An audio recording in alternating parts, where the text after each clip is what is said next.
بسم اللہ الرحمن الرحیم۔ السلام علیکم۔ نمبر 1، مجموعہ ضابطہ فوجداری کی دفعہ نمبر 172 کسی تفتیشی افسر کے لیے لازمی ہے کہ وہ اس معاملے کی ڈیری یا ضمنی میں تحقیقات کی روزانہ کی کارروائی کرے، یعنی تفتیشی افسر کسی بھی مقدمہ کی ضمنی زیر دفعہ نمبر 172 ضابطہ فوجداری لکھتا ہے۔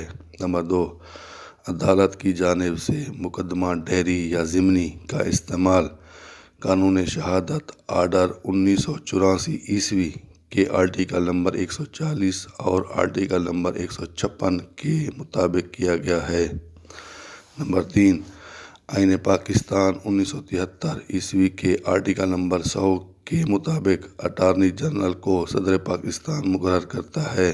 نمبر 4، ایڈوکیٹ جنرل کی تقرری صوبائی سطح پر کی جاتی ہے۔ ایڈوکیٹ جنرل کو آئین پاکستان 1973 کے آرٹیکل نمبر 140 میں تقرری گورنر کے ذریعے کی جاتی ہے۔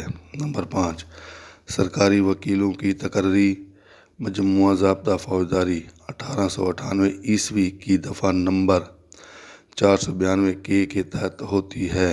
نمبر 6، انسداد دہشت گردی ایکٹ 1997 میں جاری ہوا۔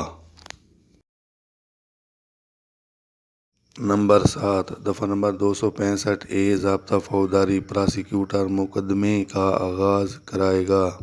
نمبر 8، دفعہ نمبر 265 ضابطہ فوجداری دستاویزات کا فراہم کرنا یا نقولات فراہم کرنا۔ نمبر 9، دفعہ نمبر 265 ضابطہ فوجداری فرد جرم عائد کرنا۔ نمبر 10، دفعہ نمبر 265 پراسیکیوشن کی شہادت۔ دفعہ نمبر 265 ضابطہ فوجداری۔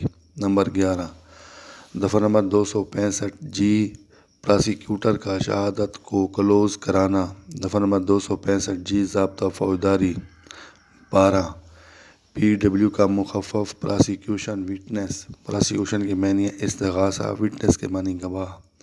نمبر 13، سی ڈبلیو کا مخفف کورٹ وٹنس۔ کورٹ کے معنی عدالت، وٹنس کے معنی گواہ۔ نمبر 14، ڈی ڈبلیو کا مخفف ڈیفینس وٹنس۔